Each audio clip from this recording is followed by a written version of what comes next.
Hola amigos, ¿qué tal? El creepypasta de hoy es sobre un personaje que para algunos les parece gracioso, pero para otros es una gran fobia.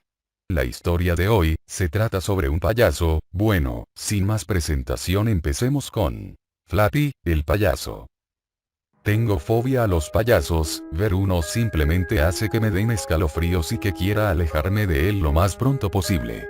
Hace ya unos 24 años, cuando tenía tan solo 6 años de edad, estaba viviendo en casa de mi abuela, ya que mis padres estaban siempre teniendo discusiones, y la abuela decidió que era mejor que me quedara con ella unos días mientras se tranquilizaban, pero esos 3 días serían todo lo contrario a tranquilidad, se convertirían en la memoria más horrible de mi vida.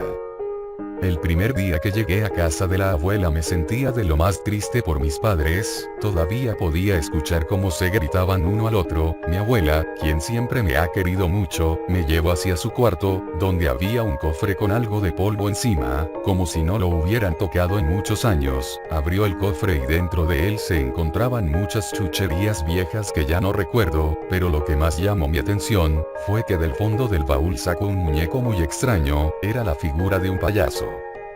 Pero este tenía algunas deformidades, como que su cuello era mucho más largo de lo normal, y su cuerpo era redondo de la parte de abajo. No daba un aspecto gracioso, sino llamativo, pero lo que más me llamó la atención fue esa sonrisa que tenía, una cara completamente pálida, con ojos pequeños y negros, hasta podías observar tu propio reflejo en ellos, labios remarcados con pintura roja muy finamente alrededor de ellos. La abuela me lo quiso obsequiar como un compañero para no sentirme solo. Al principio lo acepté con gusto, ya que me parecía un juguete bastante divertido con esa forma de pino que tenía. Sin embargo, las cosas se volvieron bastante feas esa noche. Antes de irme a dormir con Flappy, que era el nombre que le había puesto al muñeco, jugué un rato con él en mi cuarto. En un cierto momento me di cuenta de que tenía anudado un cordón debajo de su camisa de payaso. Cuando desanudé ese cordón, me di cuenta de que era una cuerda para que el payaso hablara.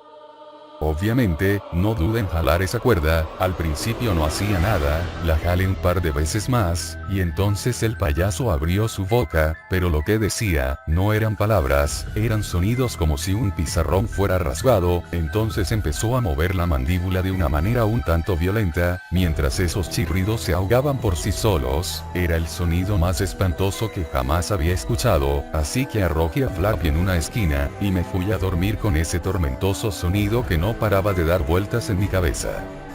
Al siguiente día, le dije a mi abuela sobre el problema de Flappy. Entonces ella, extrañada, lo tomó y se lo llevó a revisarlo para ver cuál era el problema. Yo esperé en la sala nervioso por ese molesto sonido, y sin darme cuenta, ese chillido volvió a sonar. Ahora era más bien el chillido de una señora llorando desesperadamente, gritando de forma desgarradora. En ese momento solo me tapé los oídos e intenté no pensar en ese sonido.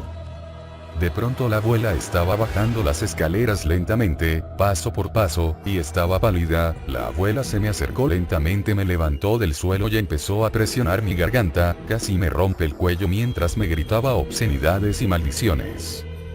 Escuché cómo gritaba desesperadamente, me soltó y rompió el cristal de un viejo reloj que tenía, y con los cristales, se sacó los ojos mientras estos le chorreaban sangre por todas partes. Se cortó la quijada desde las mejillas dándole un aspecto cadavérico impactante. Luego se tiró al suelo y empezó a azotar su cabeza violentamente una y otra vez contra el suelo.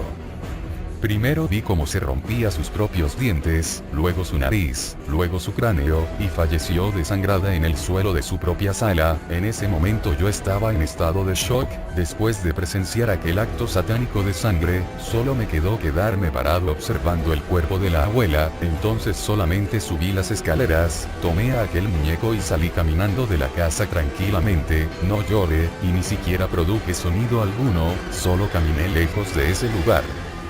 Escuché que al día siguiente, mis padres encontraron al cuerpo de la abuela. No estoy seguro, porque nunca lo pude comprobar, puesto que nunca regresé con ellos y anduve vagando solo por las calles sobreviviendo de lo que se podía encontrar, y mi único acompañante es Flappy. Aunque hay algo que me intriga de él hoy en día, en su ropa de payaso, tiene marcadas huellas de color rojo de unas manos, pero no unas huellas normales, eran de manos pequeñas, como si lo hubiera manchado un niño con manos ensangrentadas. Bueno, eso ha sido todo, gracias. No te olvides de darle me gusta, y si es la primera vez que ves uno de mis videos, por favor, suscríbete.